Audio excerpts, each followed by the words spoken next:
अस्सलाम वालेकुम, this is दीबा खाकी एंड मैं बना रही हूँ videos to make economics easy for you.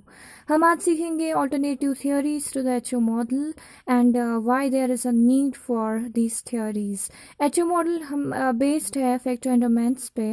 That means अलग अलग कंट्रीज़ के फैक्टर एंडोमेंट्स डिफरेंट है और एक कंट्री जो है वो वही चीज़ ज़्यादा बनाएंगी जिसमें इसका फैक्टर एंडोमेंट बहुत ज़्यादा होगा।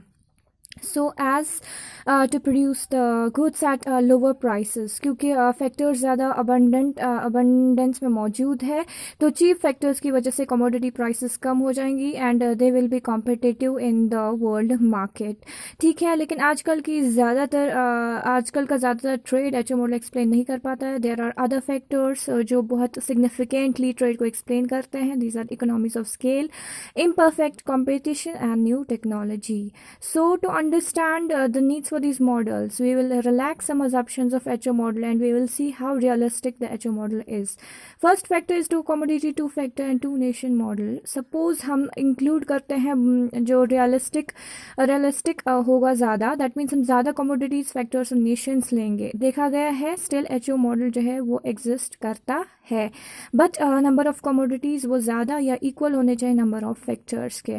Then there is another thing, आपको हर एक फैक्टर के लिए चाहे के हो, चाहे लेबर हो, चाहे टेक्नोलॉजी हो और नेचुरल रिसोर्सेज हो, आपको हर एक के लिए फैक्टर इंटेंसिटी इंडेक्स कंस्ट्रक्ट करना पड़ेगा ताकि हमें पता चले कि किस कमोडिटी में अलग अलग फैक्टर्स की कितनी इंटेंसिटी है, so that we could predict the trade pattern. Then second option is both nations use same technology. हम सबको पता है ये एग्जिस्ट नहीं करता है, अलग अलग नेशंस में डिफरेंट टेक्नोलॉजीज होती है। But if we take technology as a factor of production तब भी ये एच ओ मॉडल में आ जाता है। लेकिन एच ओ मॉडल एक्सप्लेन करता है स्टैटिक थ्योरी।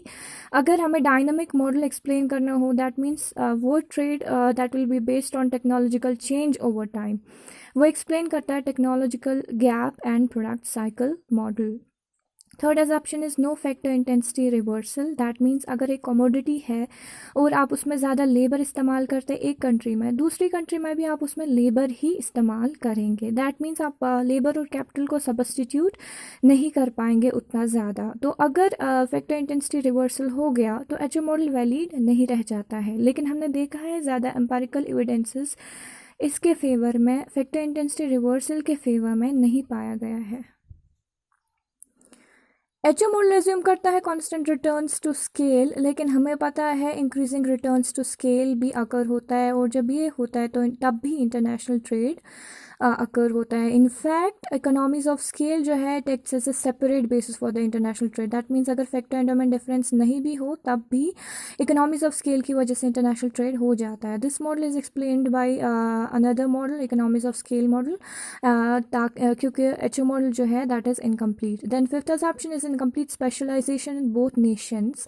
जब इनकम्प्लीट स्पेशलाइजेशन होता है तो कमोडिटी और फैक्टर प्राइसेस दोनों इक्वलाइज हो जाते हैं ट्रेड की वजह से। लेकिन अगर कंप्लीट स्पेशलाइजेशन हो जाए तो एक इफेक्ट होता है कि कमोडिटी प्राइसेस तो इक्वलाइज हो जाते हैं मगर फैक्टर प्राइसेस इक्वल नहीं हो जाते हैं। Sixth option is equal taste in both countries. We assume कि डिफरेंट कंट्रीज़ के टेस्ट्स सेम ही होते हैं और एम्पेरिकल एविडेंसेस भी इसके फेवर में है। सो अगर हम इस एजप्शन को रिलैक्स करेंगे, दैट मीन्स टेस्ट्स जो है वो डिफरेंट है, वो सफिशेंटली डिफरेंट है, then the sufficient differences will distort the prices will not be determined by the factor endowments according to the factor endowment theory. So they will be determined by the different tastes और H O model वहाँ पे hold नहीं करेगा।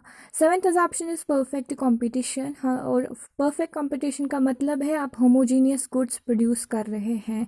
लेकिन हम सबको पता है दैट इंटर इंडस्ट्री ट्रेड जो है वो ज़्यादा जो है प्रिवेल्ड है और लोग ज़्यादा इंट्रा इंडस्ट्री ट्रेड करते हैं and this is explain by imperfect competition theory. ठीक।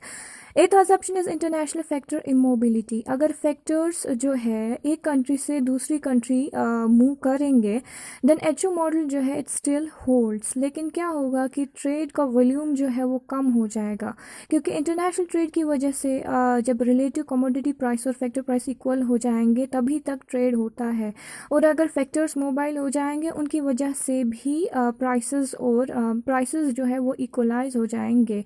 सो you need less volume of trade to equalise the prices in case there is factor mobility.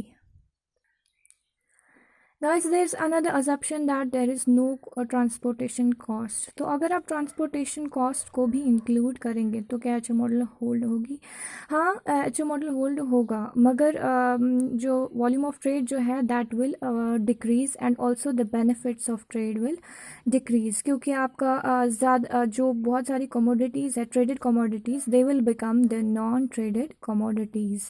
Then 10th assumption is full employment of resources. अगर full employment of resources ना हो तो आप comparative advantage का फ़ायदा नहीं उठा पाएंगे. फॉर एग्जाम्पल अगर इंडिया लेबर इंटेंसिव है और लेबर जो है वो अपनी सर्विस अच्छे से नहीं दे रही, आप उसको ज़्यादा एक्सप्लॉइट नहीं कर पा रहे हैं, आप उसको ज़्यादा एक्सप्लॉइट नहीं कर पा रहे हैं, तो obviously maybe capital intensive goods जो है इंडिया ज़्यादा प्रोड्यूस कर रहा होगा in comparison to the labour intensive goods, जिसका उसके पास ज़्यादा पोटेंशियल है. तो एचओ मॉडल जो है वो फेल हो जाता है, वो यहाँ पर ट्रेड पैटर्न को एक्सप्लेन नहीं कर पाता है. गाइज, होप आपको वीडियो समझ आई होंगी. अगर आपको वीडियो पसंद आई तो लाइक, शेयर एंड सब्सक्राइब करें मेरी चैनल को. Thank you so much.